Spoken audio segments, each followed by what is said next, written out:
Next is our third technical session, and it is on the topic Development Sectoral Concerns. I request all the dignitaries to be kindly come to the dais and please be seated. Professor Padmini Swaminathan, who will be the chair of the session, Dr. M. Kabir, Dr. Prasad A.K., Dr. D. Shaijan. I welcome you, all of you, to the dais. For the formal welcome, may I invite Sandra to the dais. All, it is with great pleasure that I stand before you to deliver the welcome address for the third technical session. First, I would like to extend a hearty welcome to Professor Padmini Swaminathan, a well-known feminist economist who has already shared her brilliant thoughts with us in the previous session. Welcome, ma'am. I also extend a very warm welcome to Dr. M. Kabir, former head Department of Economics, Government Women's College, Trivandrum, who is also the main speaker for the session and a very popular face in the economics sector. Next, I would like to welcome Dr. D. Shaijan, Assistant Professor, Dr. John Mathai Center, University of Calicut, and Dr. Prasad A.K., Dean, Faculty of Social Sciences, University of Kerala, and the guiding light of our department. Once again, I would like to extend a warm welcome to all of you present here. Thank you. I request Professor Padmini Swaminathan to start the session. Good afternoon to all of you. The food given to us was for nutritional purposes, not for us to go to sleep. I now request Dr. Kabir to make his presentation. He's getting his laptop ready. And so I'm looking forward to his presentation. We have met after a very long time. And he's kind of asked me that he will not speak for more than 20 minutes. Okay? Yeah. Thank you, Kabir. In fact, this paper, though the idea came from me, has mainly been due to Prof. Shaijan. And he did almost the whole book with the national plan. And this is a joint paper by Kabir and Shaijan. The title is Group Inequalities in Kerala, some tentative observations. So I underlined the word tentative because we have to do some more work before finalizing. And in the Indian context, broadly,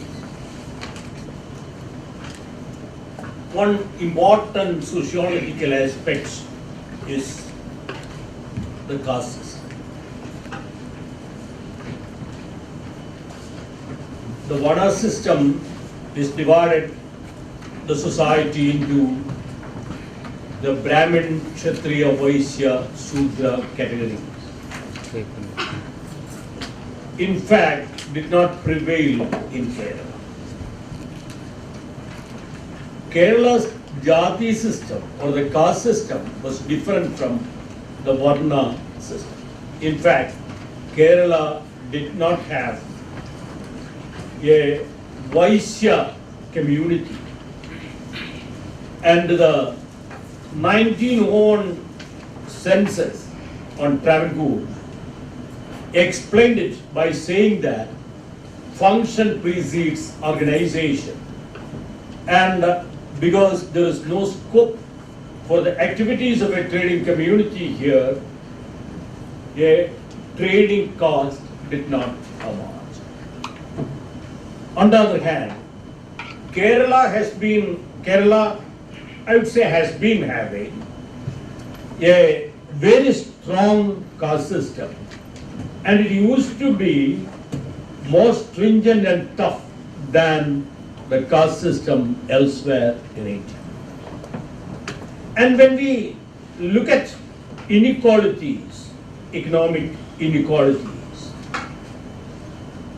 not much work has been done on the basis of caste and religious groups. So ours is an attempt to study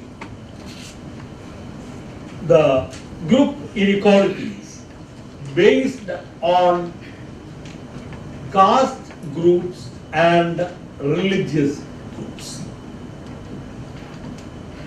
And in fact, the motivation for this, though I've done some work on this in this area before, the motivation for this mainly came from the paper by Ashwini Deshpande in the American Economic Review, and also the work which she undertook with William Darity Jr. and Ashwini Deshpande, edited Boundaries of Clan and Color, Transnational Comparisons of Comparisons of Intergroup Disparity. And she summarized, before this book, she had summarized the various findings in a review article on the review of social sciences. It's a very, very brief analysis made in the introduction to that review of social sciences. And here we take, usually when we take the question of group inequality, even with caste or religious, analyzing caste or religion, we have tended to take the intergroup inequality by almost ignoring the intra-group inequality. So our attempt here is to take mainly the intergroup and intra-group inequalities. But to analyze the intra-group inequalities, statistics permits us to limit the study of intra-group inequality to one MBC, by taking one MBC, and the second by taking assets, okay, the distribution of assets. And for this, and for the study, we have made use of the NSSO survey on employment and unemployment, 2011-12, and that is the 68th round, and also NSSO debt and investment survey, again 2011-12, and that is the 71st round. Is that right? 70th or 71st. And the groups that we have taken, that is again, the nature of the data permit us to make a classification into scheduled tribes, scheduled castes, Muslims, Christians, forward Hindus, and Hindu OBC. And this sort of an analysis is possible only in the context of Kerala, using the NSSO data, because the entire Muslim community of Kerala belong to OBC. And that is why such a classification becomes possible. Otherwise, the possible classification would be SC, ST, others. Is it all right? Now, first we will have a look at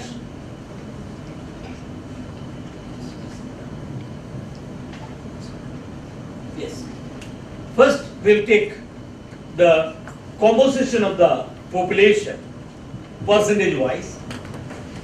This is on the basis of the employment and unemployment survey. Scheduled tribes come to 1.1%, scheduled castes 8.4%, Muslims 28.6%, Christians 15%, forward Hindus 13.8%, and the Hindu OBCs 33.1%. This is the composition of the population based on the NSSO estimates. And first we have taken to analyze, first we will go through the inter-group inequality. And the first thing that we have taken is the MPC, the monthly per capita consumption expenditure, and the mean values are given here. It is actually the inequality is visible. That is, the highest consumption expenditure is by Christians, followed by forward Hindus, Hindu OBCs, Muslims, ST and SC in that order. I'll come back to this data towards the end again. And now, if you take the Gini coefficient of this one,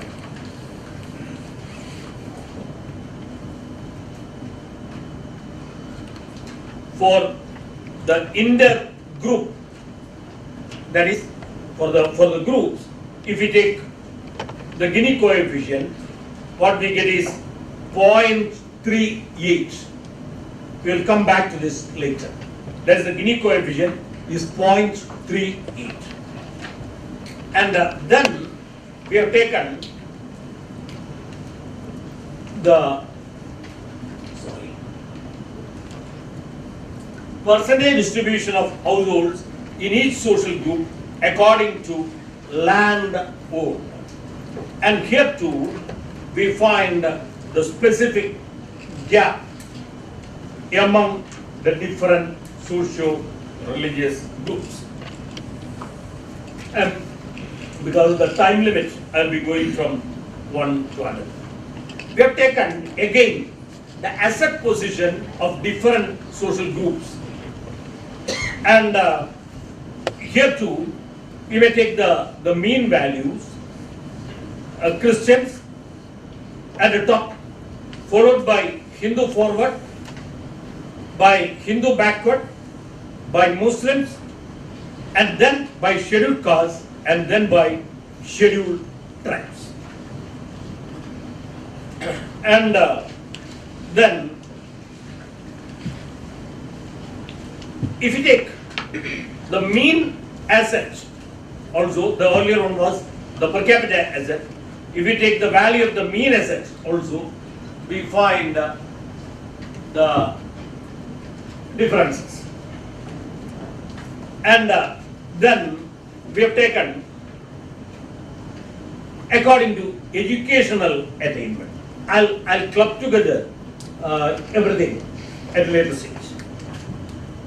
A percentage distribution of persons aged at 15 and above according to educational attainment. We may take the last row, persons with education secondary and above. Scheduled tribe 34.1%, scheduled caste 38.8%, Muslims 36.9%, Christians 60.1%, Hindu backward caste 49.8%, Hindu forward caste 65.7%, and all 48.9%. And here too we find the lowest position for the STs and the highest position for the forward caste, and then ST, SC, Muslims, Hindu backward, Christians, and then Hindu forward. And then we have taken the activity status of persons, and here if we take regular salaried group, it is an important area, and actually we can skip this table, but we find the differences coming in quickly. We have categorized on the basis of activity status, on the basis of enterprise type, and within enterprise type there is one interesting aspect, and this is to be checked. If we take row 5, which connotes employment in government and public sector, ST 4%, that is of the total employment, ST 4%, SC 8.86%, Muslims 13%, Christians 11.1%, forward Hindu 22.3%, and Hindu OBC 41%. That is the in terms of population, the last one comes to 33%, whereas their representation in the government and public sector employment comes to 41%. The politics of that you can work out. I'm not going into the details of the next table, but this table actually, this is the core part of the analysis. And till now we were concerned only with intergroup inequality. And between group MBC, the Gini coefficient comes to 0.38. With respect to per capita asset, it is 0.641. And with respect to land, 0.7123.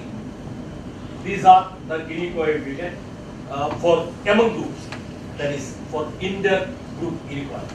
But if you take the intra-group inequality, and if you take the case of the monthly per capita consumption expenditure, inequality is the highest among STs, followed by Christians, then by forward Hindu caste, then by Hindu OBC, and then by Muslims. That's the order in which the inequality is the highest in the case of ST. And there are certain parallels in these tables. If you take the assets, then the ranking in terms of per capita as an inequality index, in terms of per capita as a fits perfectly well with the MBC. That is, the higher the inequality in terms of assets, the higher the inequality in terms of MBC. But there is one, perhaps the most important thing that emerges. If you take MBC, the MBC is usually taken as a proxy to income. If you take, the inequality is the lowest among scheduled castes and within scheduled caste communities and within the Muslim community. Whereas it is the highest in the case of Christians. Then comes Hindu OBC and then forward Hindu community. Then what would this imply? Following this finding, one can argue that, you see, the first three communities and the last two, they are having reservations in Kerala. But you see, the inequality is the highest in the case of 0.413 Christianity and among forward Hindus. Then, if at all we are arguing the case of a creamy layer, the creamy layer should be the most pertinent in these two groups, Christianity and forward Hindus. In the other case, inequality is fairly low. And we have seen that those are the groups where, in terms of intergroup inequality, those are the groups which stand at the lowest. And inequality is also lower. So the whole question of criminal is to be revisited in this context. That is one type of conclusion that we are reaching. That is the conclusion, in fact, reached by Deshpande earlier. And this correlation between inequality in terms of asset, land, ABC, the ranking is the same. But here we differ from Deshpande's that review study, when she says that we cannot find an one-to-one relationship between inequality in terms of asset and inequality in terms of consumption. why we take these two? Perhaps NBC is the best yardstick to understand the inequality following Deaton. And Deaton's that book on household surveys, which is a masterly work, which is supposed to be the best work on how to analyze data, how to analyze primary data. The Deaton specifically says that when you are studying inequality, particularly group inequality, it will be better if you go to the consumption expenditure rather than anything else. So this is the case of intergroup and intra-group inequalities. So even the presentation has been a bit dull because first it is half proof. Second, in fact, the statistical work was done only last night, was finished only last night. And in fact, we didn't want to go for a Gini coefficient. We'll be changing that later. In fact, what we tried to use was the tail index. But unfortunately, we were not able to have any statistical package to do that. So when we write this, we'll change this by using either the tail index or the Atkinson index, or there is an index that is developed by the UNDP of to analyze that we will do. But there is another implication also. That is, in fact, Ashwini argues that reservation has not been an effective means in reducing inequality. That is what she argues. That is, to quote Ashwini, that is, of course, what she argues is that it has not been sufficient in reducing intergroup inequality, reservation. But at the same time, what we find here is that it might have worked in reducing inequality within it. So this is actually, the study has been planned mainly in the light of Ashwini Deshpande's pioneering. Thank you very much. Can I ask Dr. Prasad? Yes.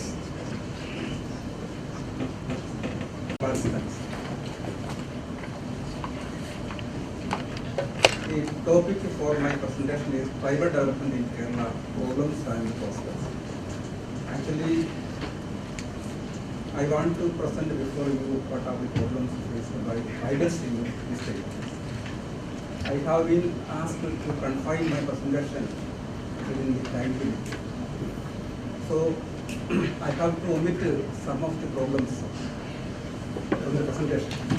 This is the way tribals are silenced, marginalized. So I am obeying. But in India, tribals, you know that they are the most vulnerable sections. Before independence, there were a large number of approaches regarding private development. The prominent among them are policy of isolation, policy of assimilation, and policy of integration. Pandit Jawaharlal Nehru was much fond of implementing the policy of integration, and he actually opted for policy of integration, and this continues to influence the private development strategy even today. A large number of programs, projects, schemes have been implemented. Still, the integration of the tribals with the rest of the society remains unfulfilled. I am coming to the state population of tribals. According to 2011 census, the scheduled tribe population in the state is 0.48 million, which constitutes 1.44% of the state population. State government had earmarked a separate fund from the plan of place of successive fire plan for their social economic uplift. the fund earmarked for their development is proportional to their share of population in the state. Every government was very careful about maintaining higher and higher proportion of the state plan outlays for their development. This is tribal development policy. You know that right from the beginning of 5-year plan, as Jawaharlal Nehru visioned, large number of schemes were implemented. But those schemes were welfare schemes. But it was in the 5th 5-year plan that strong development measures were introduced. They were commonly known as tribal development, TSP, tribal subplan. Under the tribal subplan, large number of schemes were introduced for their development. The states have been required to allocate the plan funds to the TSP, at least in proportion to the share of tribal population. So priorities continued till the 8th 5-year plan, but the 9th 5-year plan, which is not for its own features, the 9th 5-year plan adopted a 3-pronged strategy. They are social empowerment, economic empowerment, and social justice. The plan ultimately aimed at empowering the tribals. And this continued in the subsequent plan, the 10th plan, 11th plan, and the 12th plan. This is a socio-economic advancement. I think that the socio-economic advancement seems to be a tough task to be accomplished because of the desired level of improvement in the socio-economic conditions would not be actually. It is a reality as far as we are concerned. So the tribals have really become impoverished over the years, primarily due to their incapacity to benefit from the large number of development schemes implemented for their upliftment. So this means that higher outlays have failed to result into the corresponding improvement in their socio-economic conditions in the state. This is the educational progress. Educational tribals are still, their educational progress is still very slow. So as education is, you know that education is the most important instrument for promoting economic and social advancement. Therefore, prime importance have been given to their education progress in all 5-year plans for their education development. Financial assistance are given in the form of scholarship, then fees concession. Even the parents are given some kind of incentives. Despite these, their education progress seem to be very slow. You know that 5% seats in education institutions are reserved for them. But their education progress is very pathetic, and this is evidenced by the continuing gap between the literacy level of cities and the young population. I did not give the figures in the form of tables here, but the gap continues to be very wide.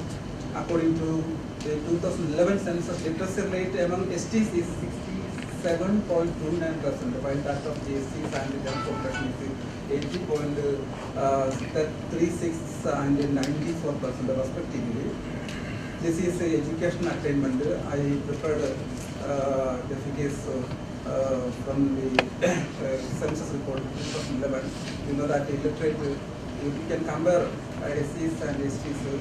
Illiterates among STs is 32.71. You come down, graduate and above, only 2.2% of tribals are graduate. Technical diploma holders are constitute only 0.92%. Non-technical diploma holders forms only 0.06%. This is clear from these figures that their education progress is not at the expected level. I request your attention to another table, table 1B. This is I got these figures from the report regarding socio-economic status of STs in Kerala. This was published by the Tribal Development Department of Government of Kerala in 2013. In the previous table, you know that the it is clear that they are very backward. After 2 years, this report was prepared. Same thing. Okay. PG graduates 0.30, graduates 1.6, SLC holders 11.16. All these things indicate that vast majority of tribals' education qualification is below matriculation. Next, we can go to work participation rate compared to the other states in India. Work participation rate and tribals is a little low. But compared to other social sections in the state, the work participation rate of tribals is very high. The relative economic backwardness of STs is actually reflected in their occupational pattern. Occupational classification of main workers among tribals shows that of the total number of main workers, 50.30% are working in the agriculture sector. The percentage of tribal workers employed in industrial and service sector is found to be very less compared to general population and the SCs. So this can be attributed to their low educational standards and skill. You know that secondary and tertiary sector, for employment in the secondary and tertiary sector, skill is equal. But as far as tribals are concerned, very skilled educationally, they are very backward.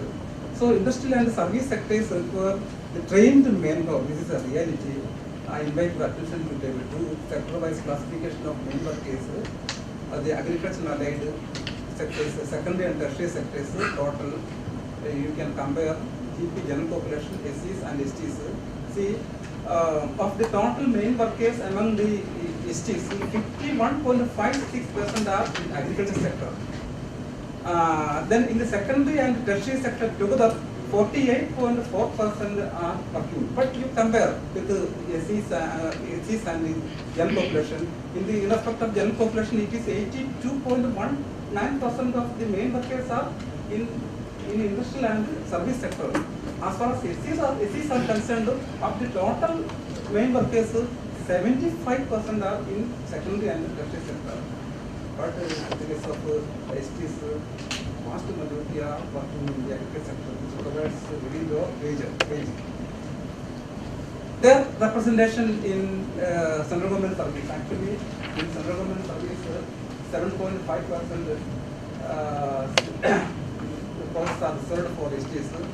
You look at the figures, in 1994, their representation is only 5.49. In 1999, it is 6.17. In 2004, it is 6.56. In the beginning of 1960s, it was only 2%. They have really underrepresented in the service sector, especially in the government service. Poverty among tribals is widespread. They are actually in the whirlpool of poverty and education. Poverty estimates of the state government. Poverty estimates of the state government show that the gap between general population and the STs in respect of the incidence of poverty continues to be increasingly very wide. I have examined one report, a report of tribal development department. According to tribal development department, about 51.32% of ST families in the state are below poverty line. This is an alarming figure. This table belongs to the poverty incidences belong to different years in 1985, 1992, 1998, 1999. The figures suggest that vast majority of them are below poverty line. Landlessness is a big problem as far as tribals are concerned. Large-scale alienation of tribal lands happened during the last 4-5 decades. Actually, tribals are hard hit in the landless destitution. This is true, especially in Wayanad, Palakkad and Idukki districts. In 1975, government of Kerala, our legislature enacted an act. Actually, this act contains stringent measures to provide tribals sufficient land. But instead of implementing this act, the government of Kerala repealed that act. Subsequently, several enactments were introduced in the legislature, but none of the acts were implemented so far. So, had all those acts implemented timely, their landless problem would have solved. This is housing and indebtedness. Housing is a problem as far as tribals are concerned. The government of Kerala really started housing programs right from 1991 onwards in order to provide housing, better housing facilities. State Development Department is having a number of schemes. Road Development Department, Road Development Commission has a number of schemes for them. Then Kerala Development Corporation for Residents and STs, the State Housing Board, these have been either agencies for implementing housing schemes for tribals, for the tribals, for solving the tribals of business. But the problem is severe. According to the report of socio-economic status of the STs in Kerala, published in 2013, the tribal development by the Tribal Development Department, 25% of ST families in the state are. This is big. Another problem is that indebtedness facing by tribals. Actually, they are indebted transfer. According to the same report, 9.61% of tribal families are under debted transfer. These are the figures adopting to the plan of place for tribal development. You know that, as I said earlier, the percentage of plan of place devoted for tribal development is going upwards. So, from the table it is clear that huge amount is spent for tribal development. But what is their percentage like? They are, the situation is highly deplored. I am concluding, confining my presentation to the conclusions are tribal still continue to be victims of socio-economic deprivations. Their socio-economic backwardness makes them easy prey to exploitation by the non-tribals. However, education can be treated as an area where they have made some kind of progress, but that is not impressive. So the everlasting solution to the present impasse lies at improving the employability of tribal human resources. Employability. There are well-educated tribals among that community, but they are not employed. They are going to the schools, colleges, or technical education center and getting degrees, but they are not at all employable. So I think that the government should take more measures to improve the employability of tribal human resources. I conclude my presentation. Thank you. Something on the costing of development, especially in a developing economy. We all are familiar with the problem that we, especially at this particular moment in time, we experience, especially with respect to the use of the very terminology called development. We often confront with, or we often get confused that the kind of economic progress or growth, in fact, what is happening now is being either purposefully or not distorted and using a different word called development. But from our graduation onwards, we are so familiar with the clear-cut distinction between the word growth and development. And we are easily getting it translated to Malayalam as Vigasana, especially in the world of election, is time of election. And use the word Vigasana Tudakcha, Vigasana Viruthan. So I'm just confused as, like you, whether we are having a time of development or we are simply having a time of growth or economic progress. Why we have to stress this fundamental question is because the very empirics gives you the idea that we are not having economic development but we are having economic growth. And again, coming back to the developing economies, we find a stark difference between the first world developed countries and the third world counterparts in terms of the development path or in terms of the growth process. Especially, for example, if I say that we will be having even different theories or different explanations are there in the literature on explaining the kind of growth process in developing countries and the developed countries. For example, we are familiar with the dependency school and many other things which says that even the development of the developed countries are related to or due to or it happens together with the underdevelopment of the underdeveloped countries. Even during the liberalized world, are we sure that we are getting a clear direction from the developed world, the ladder that we have to use? If I use the word of Aju Chang and his book on kicking away the ladder, he clearly points out that the ladder used by the developed countries to reach to their present position is entirely different to that they now proclaim for the developing countries to follow. So why I have mentioned all these things is just to give an idea that even to the topic of my presentation, we may have to go for different kinds of explanation and different kinds of theoretical constructs in explaining the growth process, especially in explaining the structural transformation. And again, more specifically in explaining the services sector growth and its problems. Why the services sector? We all know. The stylized facts and all other theories we studied in the textbooks tells us the kind of linear stage or linear structural change that the developed countries are facing or experiencing together with their economic progress. Or they do say that the structural transformation happens on par with the economic progress. Again, if we come back to the developing countries, are we sure to say that the kind of structural transformation that happens in the developing countries, especially in India or even Kerala, is on par with economic progress, or it is something different? So this is the reason why I mentioned all these above-mentioned facts, to say that we need to have a different kinds of explanation of what kind of growth that we have and what kind of structural transformation that we have, and more specifically what kind of services sector growth that we have.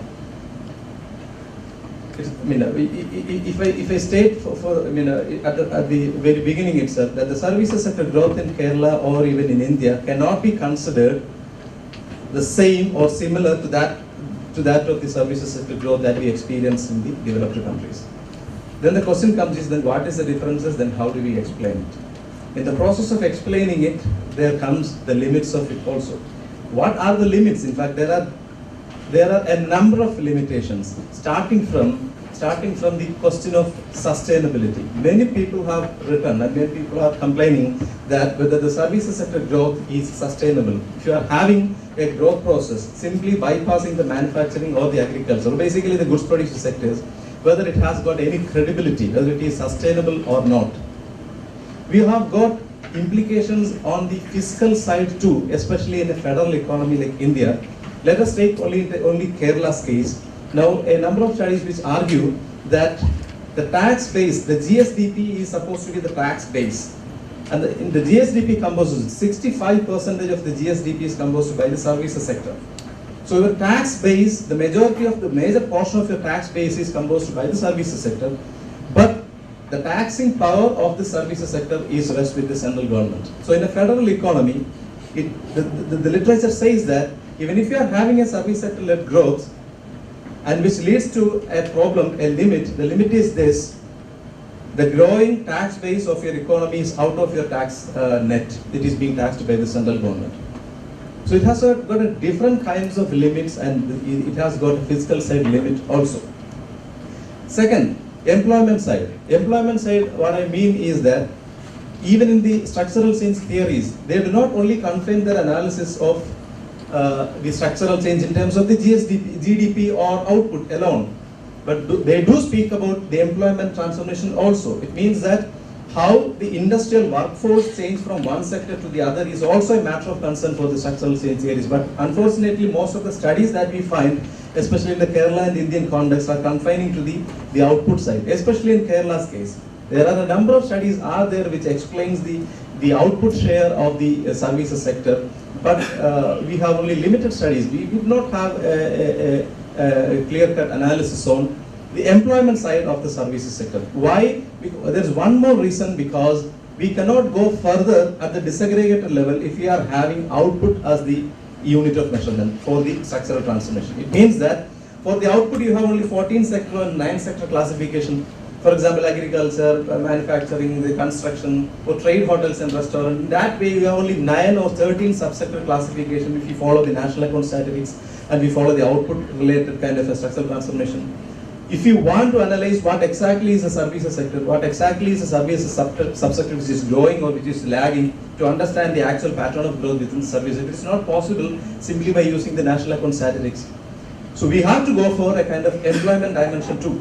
The question now comes is whether the structural transformation that we experience in terms of the output is also true when we take the case of the employment also. Or in the employment what we experience is a jobless growth in the services sector. Or the employment should also there is a structural transformation towards the services. This question is also very important. If you address this question, I think we will be falling into its implications too. If we clearly analyze the services sector and its subsectors over time, which subsector is growing and which subsector is lagging, we can understand two things. One, the kind of structural transformation that happens in the developing economy, especially in India and Kerala, can be understood. And two, its implication can also be analyzed. So there are important questions or limits when we explain or when we start studying about the services sector. But here, I will only be dealing with the employment side and its implications on the inequality. Employment side, because as I mentioned, we cannot go further in terms of the output, in terms of the national account statistics because of the data availability problem, and therefore we use the employment thing. I am not going to the theoretical constructs, but only by citing the fact that the important reasons which is cited in the literature for the structural transformation, say from the agriculture to industry or from industry to the services sector, is the income elasticity of demand or the conventional Engel's law. But just think about a middle income or low income economy whose economic growth is not that much faster, then how can you say that when income increases, the proportion of the amount spent for the primary sector declines, or the income elasticity difference explains the structural transformation? We cannot explain even using the Engel's curve, especially in the case of the developing countries. This again point to the fact that we need to have a different kinds of explanation of the kind of service sector growth we experience in India, as we in developing countries in general and Kerala or India in particular. While we search through the literature, I find 3 kinds of hypotheses which are already there in the literature in explaining the developing economy service sector growth. This you may be familiar with, and this we will be summarizing it: the surplus labor hypothesis, the dependency score hypothesis, and the duality hypothesis. These three hypotheses basically explain how can there be a higher share of services sector in developing countries and in contrast to the developed countries. Basically, these theories say that the developing countries' experience is in stark contrast to developed countries. What is the contrast? Contrast is this: in developed countries, it has got a linear kind of growth from primary to secondary and secondary to tertiary. But to the developing countries, basically most of the developing countries are bypassing, especially if we come back to the 1970s or so. If you take the Asian tigers, except that countries, or even Taiwan and the China, the industrializing economies or the industrialized economies of Asian tigers, especially India as a developing economy can be explained using these kind of 3 theories. They say that there is a population pressure on land. There are a huge number of people who are working on the land, working on the agriculture sector as a disguised or underemployed. And these people are not skilled enough to be absorbed in the manufacturing sector. And the manufacturing sector as such is not that developed. Therefore, the only possible way out for them to change from the agriculture sector is to the services sector. And within the services sector, where is the question? In Indian case, including Gaurav Nayar, many people have attempted, and they say that, and most of the people who are transformed from the population pressured land, they are transforming to the low paid services activities. The low paid services activities include many things, including the peddling, the cart, the small scale trade, the retail trade. All these things are included in the small scale, the low paid services activities. So this is very clear in the Indian data. Especially Gaurav Nayar clearly says that during the reform period, the services sector is growing, but this growth is mainly contributed by the poor quality services, not better quality services. What we mean by poor quality services in terms of three things: in terms of wage, in terms of education, and in terms of the social security. In these three terms, he is defined better and poor quality, and he concludes that in India, yes, we experience the services sector growth during the reform period especially, but this is overwhelmingly being contributed by the low paid services activities, not by the high paid activities. So therefore, let us think about the kind of structural transformation that we experience in India as a developing economy is a kind of thing which goes in together with the economic progress. That this is why some of the people have asked the question whether the economic growth that contributed to the structural transformation or structural transformation that contributed to the economic growth. And for the Indian context, we may say that this may be because of the measurement problems, the definitional problems within the services sector, especially toward the informal or the poor quality services sector, which bulks the total services sector, and therefore economic growth will be much higher. Where economic growth, especially, take the case of in Kerala, the latest economic review says that, and I think during the recent history, it is the highest decline, minus 10.9% is the growth rate from the agriculture sector. Manufacturing is also not that having a better growth rate. So you have a situation where your growth rate is highly contributed by the services sector. Then what would be our conclusion? Our conclusion whether it will be like our economic growth has contributed to the services sector growth, or the kind of growth that we experience is only because of the services sector predominance. And in Kerala's context, this has to be verified. What has to be verified is which kind of services sector is growing and which kind of service sector is lagging. From where we can have some implications on the inequality. This is what I do in the rest part of my presentation. This is a familiar table to you. Very fast. No. The employment growth is around 1%, but you have an SDP growth rate of 2, 7, 5, 6, 10. What does it mean? If you are not generating more employment, and if your economic growth is increasing faster, then the enlarging cake is distributed among whom? If I say that employment is a primary route through which people earn income, and suppose that the people are not getting employment, then where does the contribution or where does the fruits of the growth go? This is a structural transformation thing. I'm not going into the detail because of lack of time. I'm just going to the unbundling of services sector. Which services are growing and which services are lagging behind? If I show you this table, only this table, I have two columns. The first column shows the period before 1993-94, and the second column gives you the information on after 1993-94. And this here I have listed out certain services activities, including the retail trade, sale maintenance, land transport. This land transport includes the rickshaw, auto rickshaw, everything will be coming there. The trade, hotels and restaurant. I have mentioned these activities within the service just to highlight the fact that even now, to the total growth rate of the employment in the state, 0.58, 0.49, 0.12, the major share has been coming from the low paid services activities. But when compared to the previous period, its contribution is lesser. This is an important point to be noted. Let us look at the next table, which are supposed to be the better quality services in terms of the three criteria I explained earlier. What we find is an acceleration during the reform period in Kerala towards a more quality in the sense more wage, the highly paid kind of services sector. What I try to give you is that we also have a service-led growth paradigm in Kerala. We have a service-led growth paradigm in India, but these two are different. Where in India, if you have a situation of poor quality services which are dominating during the reform period, which is not that much in Kerala, it is slightly different. But again, if I go further into that, I would say that the financial intermediation, computer-related activities, an ICT kind of a thing, business thing, real estate thing, all these kind of activities are gaining momentum during the reform period, but not the other activities. I would rather say that this has got some kind of implications, which I gather from the literature. They say that the wage differentials will be there. Especially in the context of Kerala, you say that there is wage parity in the agriculture sector because of the unionization and other institutional factors. This is familiar to us. There are a political statement blaming the unionization, but we have a clear-cut data and we have a clear-cut fact which shows that this is the unionization which helped a parity of wages in the agriculture sector. Not only that, it helped even to make a benchmark of wages so as to fix the wages of the other sectors. But what I try to find, what I find in the service sector is that this has not helped the services sector. Maybe because of the absence of unionization, I don't know what exactly is the reason. The kind of wage parity that we find in the manufacturing or agriculture sector is not found in the services sector.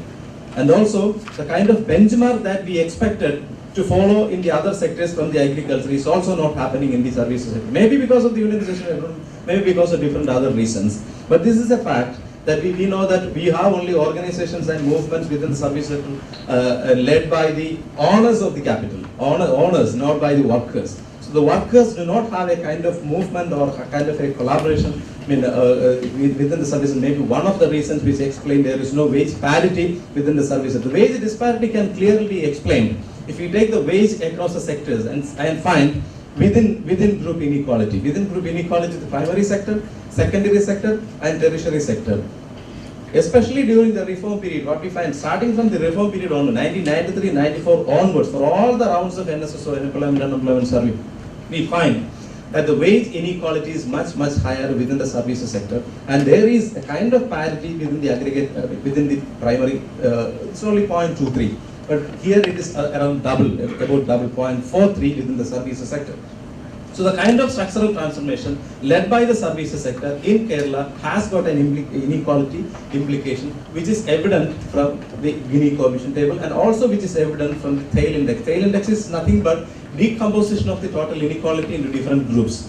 Now I find that the green line, the green bar which represents the services sector also shows that the inequality within the services sector is much higher. Not only it is higher, it is increasing over the period. And if I take the monthly consumption expenditure across these sectors, the results are the same. The final conclusion, the final result or final implication of this kind of a service-led structural transformation is that it has got a social group dimension also. It has got a social group dimension means that in the service-led growth paradigm, the historically deprived communities, the SCs and the STs are also in the lower tail of the distribution. Thank you. At the outset of the presentation, you said that your presentation is tended to it to be balanced. But you reached to the conclusion that the whole question of creamy is to be revisited. Yes. How you reach the conclusion? Good afternoon, sir. My name is Vijayashree. My question is for Shaizen, sir. Actually, service sector has undergone several structural changes all through these years. And right now, in present scenario, what is being seen is entrepreneurship is seen as a emerging trend. So how do you see that? How do you feel how entrepreneurship is going to affect the whole service sector growth, the future of service sector of Kerala? That's my question. Thank you. My name is Pooja. My question is for Prasad, sir. And we have been discussing about the tribals and the SCSTs and tribals issues, their problems and all that. And as we all know, there are a lot of policies and policy implications that are reservations for them. But still, there is something lacking. And according to you, what is this thing that is lacking? Is it just the thing there is no proper implementation, or is it just a requirement of more time? Myself, Angel. I have a questions to Dr. Shaijan. So you have explained wage parity in service sector. So service sector, we all know it's such a heterogeneous sector, and again within the same service itself, productivity as well as efficiency of individuals are different. In this context, how you will explain a wage parity? Kabir and you have given some data on Hindu OBCs and so on, but is there some data on the Christian OBCs, Latin Catholics and so on? And what about Dalit Christians and Dalit Muslims? Is there any data available? I also one question to Dr. Prasad. It's a doubt actually. You have said that 51.56% of STs are in agriculture and allied sectors, and among the general population it is 17.81%. So general includes SCs and STs, or is it, is it excluding SCs and STs?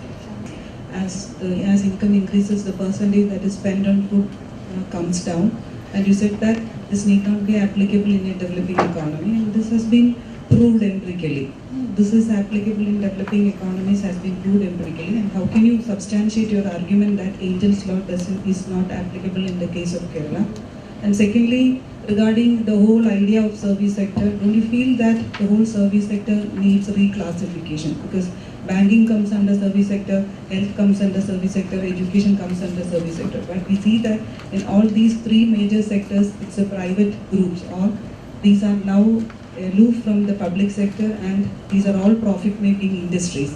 So if you put these three categories under the industrial sector, you can see that there can be, your Gini coefficient may be changing. The whole NSSO and the looking into the definition of service sector itself, what I feel is that it needs correction. My question is towards Dr. A.K. Prasad. So don't you feel that you have to consider about the performance of the ST students in the board examinations, of the data is available, and also what about the gender parity index of the ST students? Because if you just analyze the gender parity index in a very systematic manner, you could understand that for the ST category, the gender parity index seems to be below 1, which shows that there is a pro-male bias in the educational scenario for the ST students. So don't you think that that should be changed? And also regarding one of the concerns that repeatedly was put forward by the Ministry of Tribal Affairs was that there was lack of primers in the particular tribal languages, which restricted the development of, which restricted advances in education for the tribals, because their language is quite different from that of us. So the lack of availability of primers in their language seems to be a hurdle for the ST students to access education. So how you view this points? Ms. Subair, my question to Prasad sir. You have explained the pathetic condition of tribes in Kerala, which is a paradox to Kerala model development. So how will you place Kerala model development in the context of these tribe issues? And another thing, I don't know, I think this development question should include women's issues also, because you excluded this unmarried mother issues we heard about, and infant mortality and invasion of the so-called civilized people to their habitat areas. So how will you, what is your opinion about these women issues especially? You said there is no Vaishya community in Kerala. It is true, there is no Vaishya community. There is only Brahmin, Kshatriyas and Shudras. Then what about the Nair community? Where are they?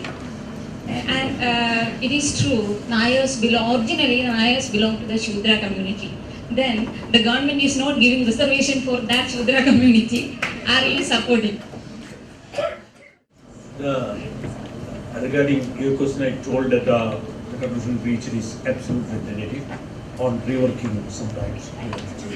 But basically, our data shows that if we take the case of inequality, the larger the case of inequality, then comes in the question of privilege. If inequality is lower, and if the intergroup inequality, if we take difference with other groups, okay, if a particular community performs very poor, and if within the community inequality is very low, then the question of privilege doesn't appear.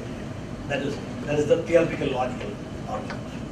Regarding the question that you raised, it's a very, very important thing. It is because actually of the data condition. We have two sets of data in the National Census Survey. One is the data relating to social groups, where it is the classification comes as SC, ST, others. Then we have a set of data based on religion, Hindu, Christian, Muslim. So once we make adjustments, it is by assessing the data that we make the whole data. And we are not able to have, if only we separate out the total Christian, would we be able to reach that?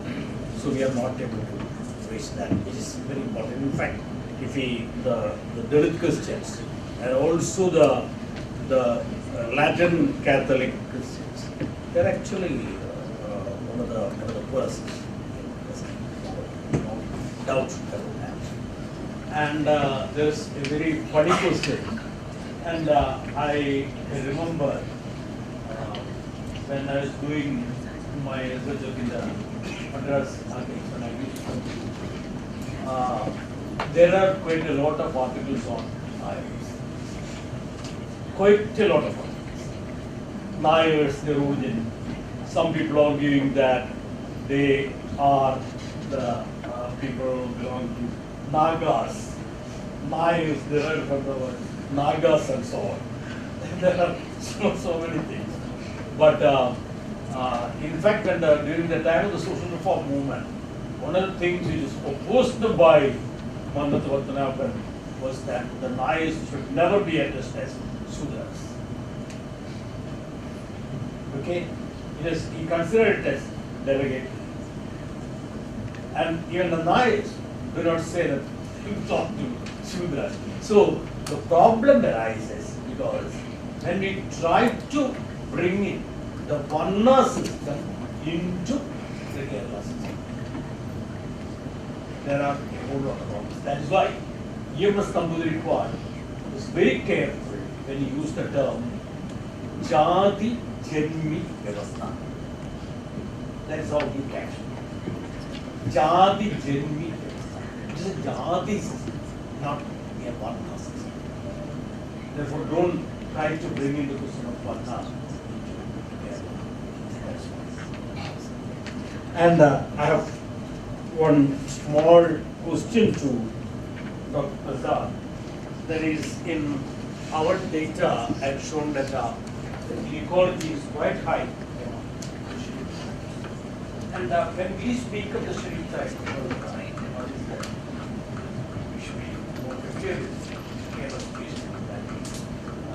There are certain groups like the Kanis, the Kuchas, who are in a far better condition. Okay, but there is a whole lot of other tribes who do not have land or not properly employed. Recently, I had been to Hyderabad. The life is quite But on the other hand, if we take the other two, that's why if you take the employment statistics I have, all the statistics on education, etc., what we find is that if we take the total, it is sometimes mistakes. Thank you.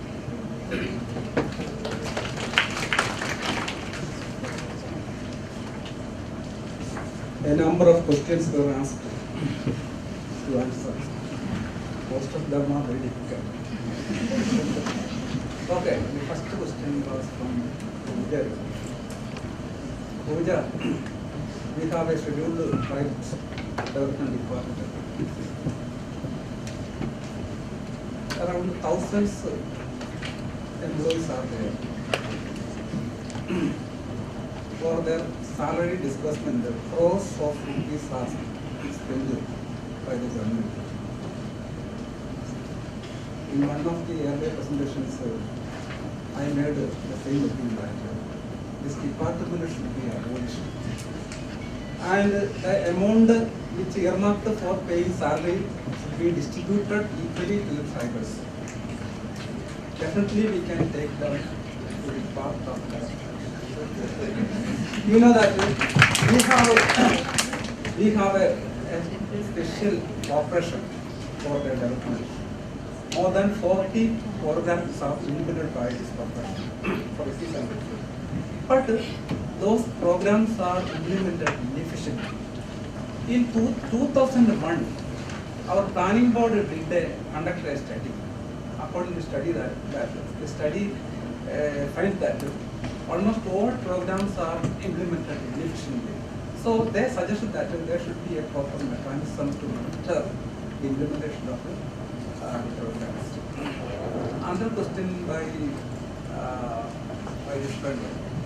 So regarding this general population, including SCs and STs, how is clear. Then another question is about gender parity. In the aspect of education, parity is a big problem. Among women, education is very low compared to males.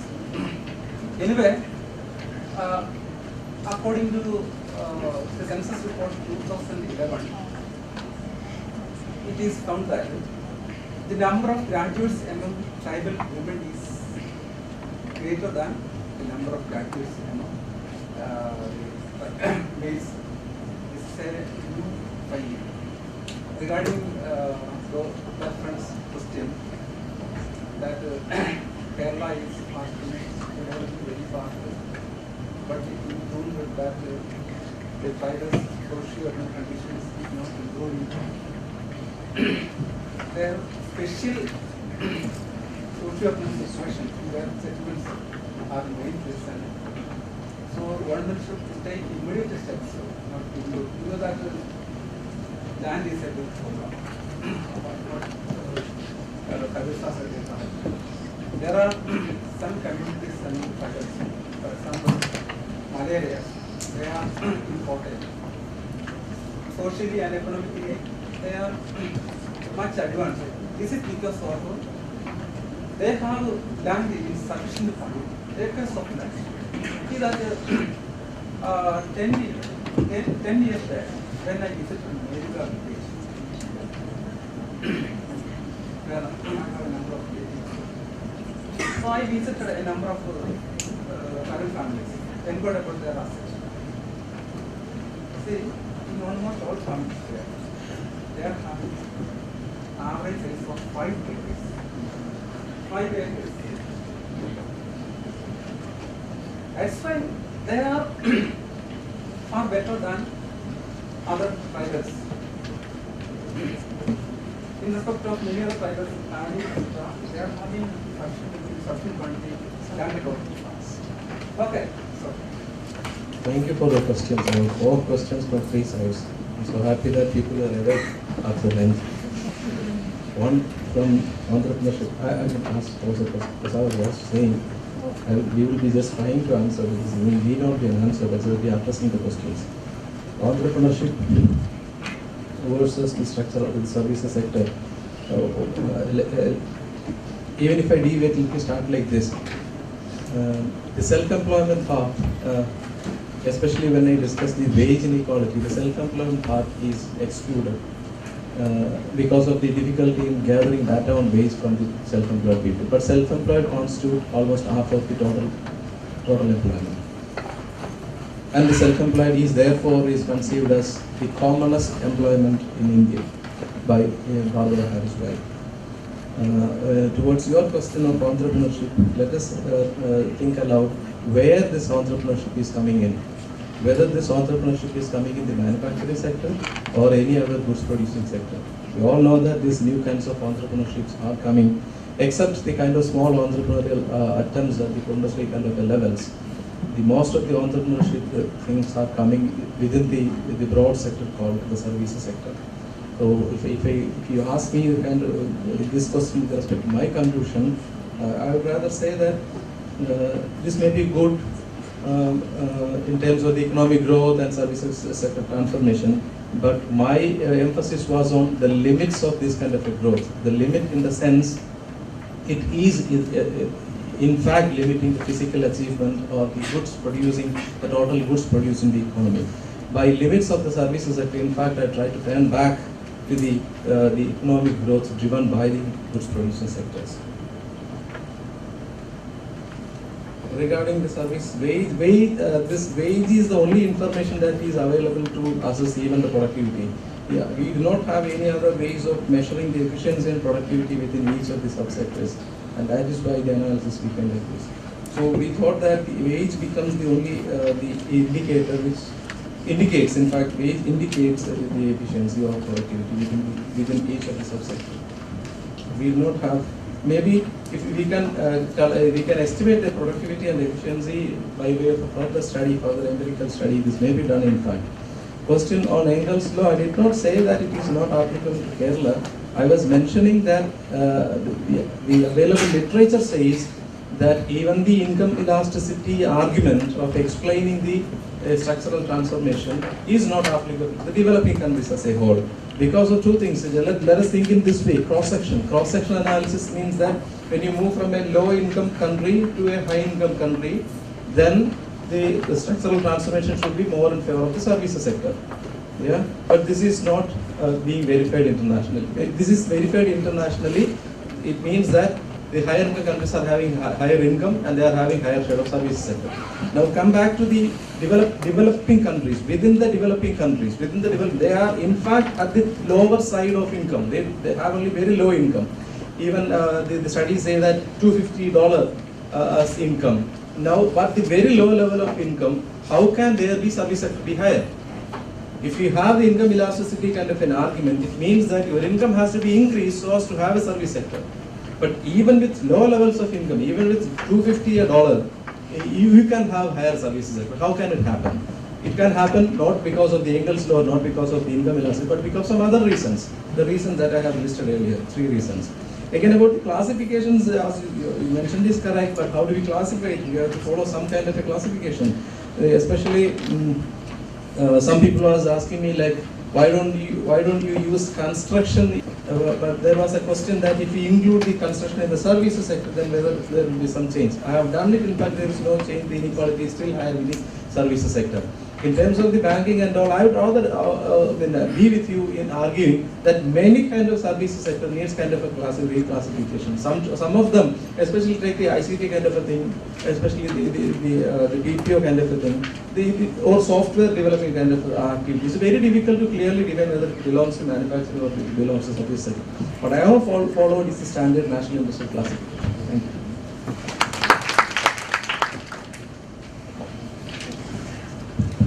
Friends, on behalf of all of us, I'd like to thank our panelists for keeping us all awake in the afternoon and for this very interesting set of presentations which they have made.